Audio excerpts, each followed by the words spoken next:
La ilaha illallah Muhammadun Rasulullah alaihi salatullah wa alihi wal ahid.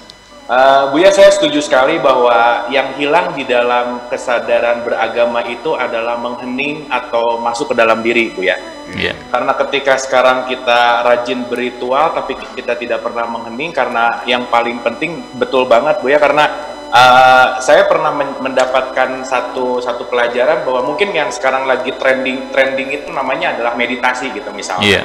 Padahal ini juga udah lama ada gitu, dan kalau kita sama-sama pahami bahwa seorang Nabi Muhammad mendapatkan wahyu itu tidak di pasar tapi di Gua Hiro gitu. Betul. Artinya Nabi Muhammad mendapatkan wahyu, mendapatkan kesadaran itu di dalam keheningan, di suasana yang tenang, dan itu dari pandangan saya sebagai orang yang baru belajar adalah setiap manusia itu memerlukan me time atau waktu untuk ke dalam yang uzlah itu tadi gitu lah. Betul, betul. Tapi lagi-lagi Buya, mohon maaf juga, saya kadang-kadang juga agak sedikit dikomentarin sama teman-teman bahwa di Islam tuh nggak ada meditasi gitu. Di Islam tuh nggak ada untuk menghening gitu lah.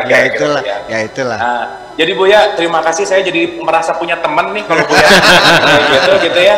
Yang akhirnya juga saya bisa mendapatkan kesadaran bahwa bagaimana kita akan bisa menemukan inti kemutmainahan diri ketika kita hanya sibuk membunyikan nama Tuhan tapi tidak merasakan Tuhan di dalam, tidak merasakan Allah di dalam, bahwa dalam meditasi, dalam uzlah, dalam tahanus, justru kita akan menemukan ruang hening, ruang di mana kita benar-benar bisa bermesraan dengan Allah. Terima kasih, Buya. Iya. Iya, saya komentar lagi. Buya, silakan. Enggak, saya mah bukan mengurai tapi hanya footnote saja gitu. Catatan kaki di bawah. Artinya begini, bahwa ketika kita berdialog dengan orang lain, memang ada menambahkan kecerdasan kita. Memang kita dapat informasi, tetapi tidak seberapa bila dibandingkan ketika kita berdialog dengan diri kita sendiri. Nah, itu artinya 1:100 lah. Kalau Anda berdialog dengan orang lain dapat 1 langkah, tapi dialog dengan diri sendiri Anda bisa menempuh 100 langkah. Nah, kapan diberdialog? Ya ketika meditasi, ketika beruzlah, ketika berkhalwat, ketika menyendiri. Orang itu tidak pernah berhenti berbicara, tidak pernah berhenti berdialog. Ketika ada teman, berdialog dengan teman. Ketika tidak ada, ya berdialog dengan sendirinya. Nah, ketika kita berdialog dengan sendirinya, itu terjadi sehari-hari. Ketika di WC sedang buang hajat, kita berdialog dengan sendiri. Tapi dialognya tidak berkualitas. Nah, tapi kalau kita sengaja kita bangun itu tempatnya yang sunyi, ya, kemudian juga ada auratnya, barangkali ada zikir tertentu yang kita dulu menghadap kiblat, kita ambil air wudhu, kita kondisikan, maka di situ terjadi dialog yang sangat berkualitas dengan diri kita sendiri.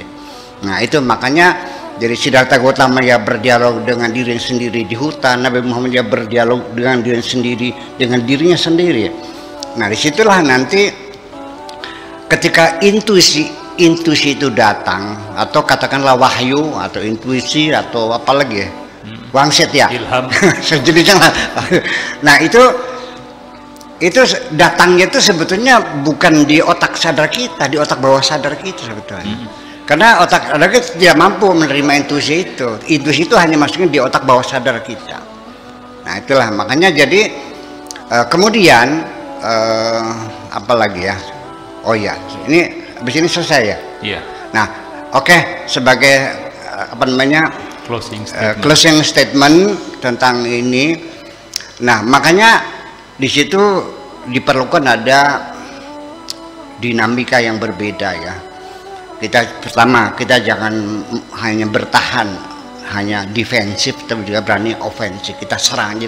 Daripada kita menunggu orang menyerang, itu lupakan aja dulu. Ya, ini kan seperti otaknya badan intelijen. Kita lupakan aja dulu gitu. Kita jangan menunggu kondisi yang nantinya sulit kita atasi, masih mending kita kondisikan sekarang, sehingga nanti penyelesaiannya sudah ada di tangan kita sendiri. Nah, nanti tentang bagaimana cara kerja nafsu, cara kerja setan, iblis itu nanti bisa kita gali di kesempatan yang lain. Nah, akan tetapi begini, kenapa nafsu-nafsu itu perlu kita bimbing terus? Sebab kalau tidak, nanti kita akan kehilangan sensitivitas. Dan lalu akhirnya kita merasa puas dengan kondisi yang kita ini. Sehingga banyak orang yang belum benar sudah ngerasa benar. Banyak orang pintar sudah ngerasa pintar. Akhirnya tukang ngisi rapot orang.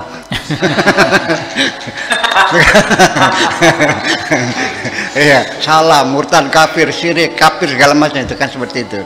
Nah itu, makanya, nah hanya bedanya kalau dalam nafsu namanya sebutnya dengan bersahabat.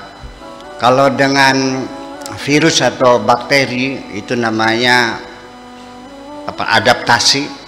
Ya. Orang kalau sudah terlalu banyak berbuat jahat, sudah kulina bersahabat, dia sudah tidak lagi merasakan berdosa. Nah ini merupakan the turning point yang paling berbahaya, dan itu adalah strategi setan. Bukan hanya menggoda kita berbuat jahat, tapi kalau kita sadar salah masih belum berhasil setan akan berhasil kerjanya ketika membuat diri kita sudah tidak sadar lagi melakukan kejahatan. Setelah itu kita akan dikursuskan lagi oleh setan ya untuk dapat S2 itu sampai bagaimana kita merasa bangga dengan dosa-dosa kita. Iya. Dan setelah itu terjadi persekutuan dengan setan. Nanti terjadi serah terima dengan setan, kita mengajak orang berbuat jahat. Ya, setan tinggal sedekap saja menunggu kita sudah jadi setan. Sampai seperti itu nanti kita perpanjang, nanti kita bahas pada sendiri. Nah, kemudian pada virus corona juga sama. Ini ada dugaan bahwa imunitas itu juga ada bagian yang perlu kita perhatikan ya, dengan adaptasi. Kemampuan beradaptasi ini ada pada diri kita dan itu nikmat Allah juga. Nah, ketika kita beradaptasi akan berbeda. Ketika adaptasi terhadap aroma ya yang biasa disalap hidung kita, itu prosesnya cepat sekali. 5 menit sudah beradaptasi. Kita masuk WC bau pesing, kita nggak usah marah, duduk aja. 5 menit kemudian hidung kita sudah tidak merasakan pesing lagi karena adaptasi. Tetapi kalau adaptasi telinga, kita pindah ke rumahnya di pinggir jalan Pantura yang 24 jam kendaraan ramai, kita mungkin sebulan nggak bisa tidur. Kesananya beradaptasi nggak? Adaptasi. Sudah tidak terganggu lagi. Nah maka virus-virus juga, ini pertanyaan Pak Sambodo di HP saya, apakah mungkin bisa disebut dengan herd immunity, kan lagi itu herd immunity itu yang dipraktekkan di Swedia sekarang. Ya, kita tidak meyakini itu sebagai solusi untuk menangani virus-virus itu. Sebab kalau sebetulnya setan-setan itu virus-virus juga sebetulnya, lebih iya yang tidak kelihatan. Artinya mana herd immunity ini, Pak Sambodo, ini saya tidak meyakini dan saya kira nggak mungkin seperti itu. Herd immunity itu adalah kekebalan komunitas. Jadi ketika orang-orang yang terserang virus corona itu bersama-sama, nanti akan menciptakan kekebalan tubuh mereka terhadap virus corona. Ini teorinya iya betul teorinya, tapi namanya membunuh orang begini nih.